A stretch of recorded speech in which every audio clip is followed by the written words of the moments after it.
Welcome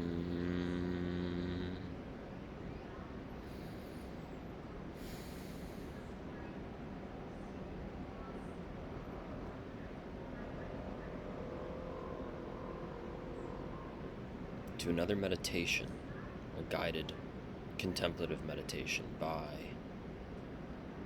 you guessed it, this guy.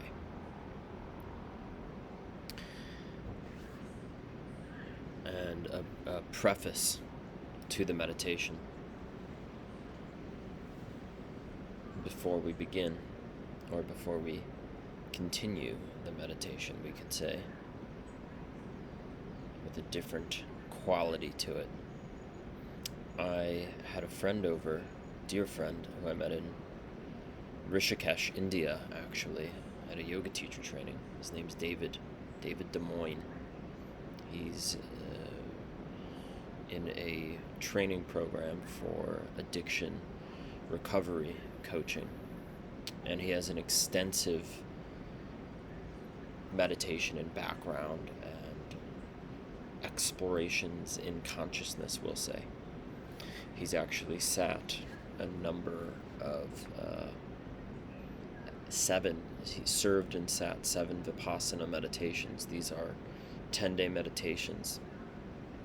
And I'm pointing out the different experiences that he's had, which I believe to a certain degree have influenced and encouraged his ability to sense a subtle energy, a very subtle energy. And at the same time, what I'm going to share, the experience that I shared with him, I'm going to be sharing the same experience, an invitation to the same experience with you here. And what's coming to my mind is the Zen mind, beginner mind, where although David has had these different experiences that maybe on some level has prepared him to experience reality in this way,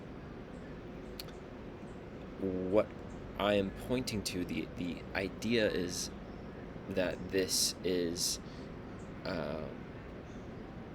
available to all of us, regardless of the amount of meditation retreats we've gone to or different explorations in consciousness we have journeyed on. In other words, although somehow the journey and practices are supportive, at the same time, this is always available to us. And even beyond it always being available to us, it is our very nature. It is what we are. So in some of even my own other videos and other people who share meditations, they'll sometimes say, and again, I have said this many times before, that anything that you are aware of could not in totality or exclusively be you. So popular examples of that is if one in a meditation practice says to themselves, I am not this thought, I am that which is aware of this thought, or I am not this body or this mind, I am that which is aware of this body and this mind. And so it's, in a way, a useful and helpful pointer. David and I were actually discussing just this, that at a certain level, when there is an exclusive identification or a sort of like a sticky identification where we do feel identified with a thought or identified with the body or identified with a very strong emotion, this process does have a time and place to say, to sort of rest and, so to speak, drop back into consciousness, awareness, and observe these, because then we're not as fixated on them, or we're not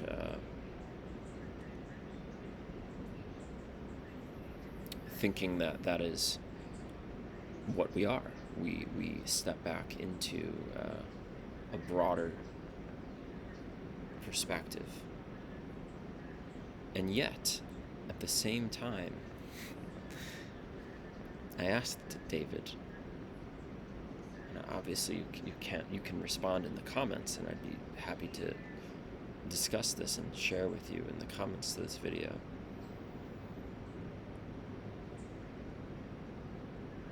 And you let me know if this is in fact also, if you share the experience that I point to. And first I'm gonna give it away. I'm just gonna give it away because, well,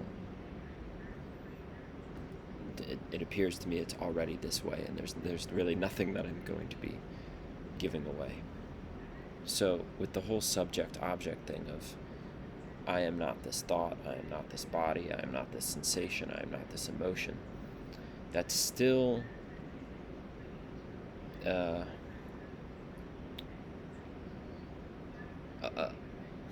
step away, in a sense, from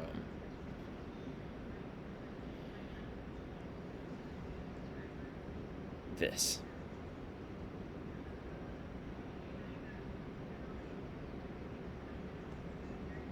What I mean by this, and check in with your own this, if this is also true for you, when I'm rigorously honest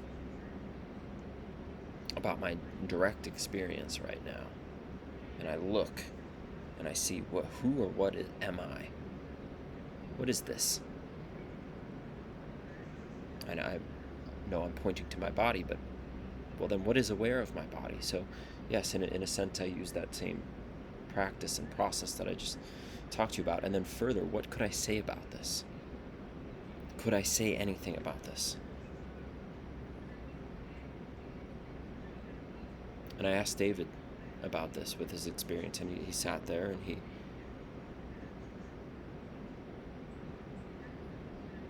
first he said there's stillness.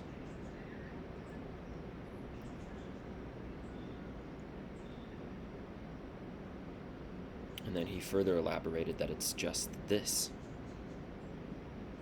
Just this.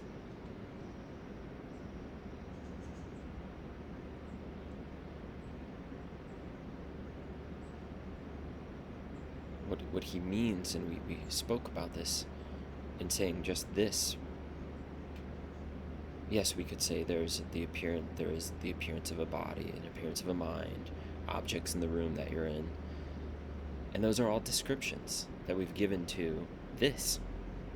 But if we really look, him and I at least, I would like to know if this too is your experience as well. All that can really be said is there seems to be, whatever this is, I can't even say arising, because it's not really arising, it is. Maybe it will appear, a thought will come in and sort of float out, or an emotion, or a bird will fly by, but it's just this. The mind can't really do much with that, because it doesn't know what it is. And it's really even beyond this. It's just suchness.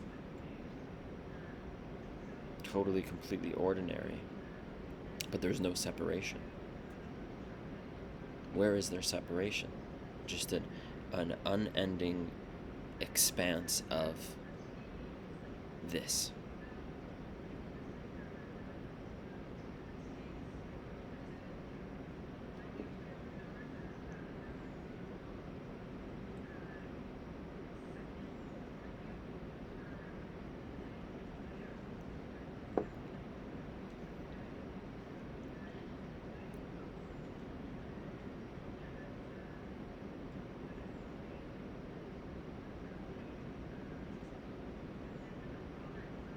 I believe it's entirely self-evident what the purpose of the recognition and remembrance of being part of this.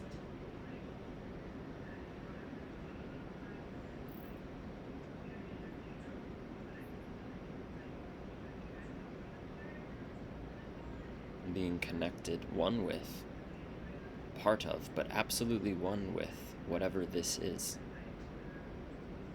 Where is their separation? Where is their evidence for separation?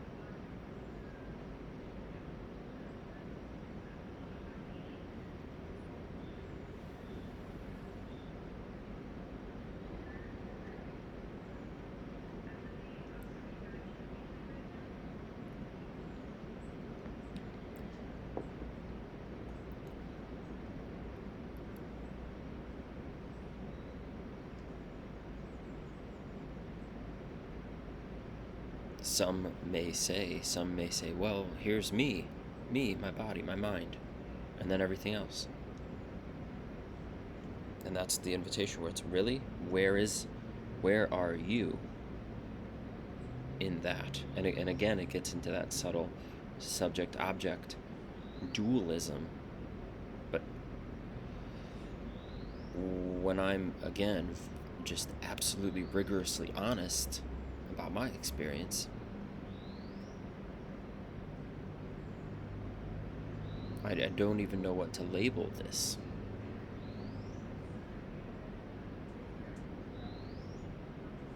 It's just whatever it is.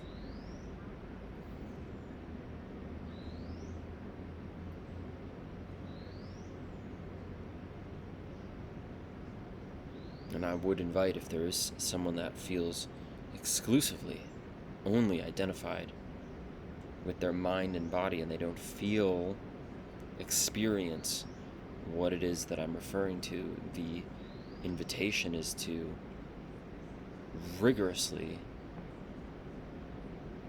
mindfully observe the current experience, and it will sooner or later be seen that there is just this interconnected suchness, universe, God, consciousness, awareness, whatever word we give to that. So I want to end with sharing with you the really beautiful story that David then proceeded to share with me about the Saint Ramakrishna. I don't know much about him, but I can tell you the story that David told me yesterday. I'm going to have David on the podcast as well. Which Ramakrishna was just God intoxicated and devoted to the Hindu Saint Kali. And he prayed to her, but this, again, for him, it was this dualistic relationship. There was still him and still devotee and that which he was devoted to. Similar, paralleling to the subject and then the object which one is aware of. And then one day he met a great saint, a great prophet, a wise person, and that person said, "You're missing the point, man. Like you haven't gone all the way." Something like this. And so Ramakrishna went full in, went further beyond his blissful God intoxication, devotion to Kali, and he so to speak merged. He recognized his true nature of connected with all things and every being, and the inherent peace and joy that comes along with that permanent recognition. And he comes out on the other side and he continues to be a disciple, a devotee to Kali. But now because he's gone all the way, he's engaging in that because he loves it. That's his his way, and we all have our own way. And the really funny part about this is, I wish I could say I wish I heard this at the beginning of spiritual practices, but I did. I did. I couldn't accept how amazing this actually was. And that was and is, this is it. Whatever this is, whatever we call it, this is it. The liberation, the happiness, the peace that we seek is truly ourself now. And now, and now, and now. Also now. In the words of Rupert Spira, you are the happiness you seek. And yet there is, in fact, the appearance and the journey, so we do what we do and we have our practice. Alright, the laptop is at 1%, so I hope you enjoyed this contemplative meditation. Let me know how or if it impacted you, what your experience was with this meditation. And let's keep on the path. Merry Christmas, Happy Hanukkah to you.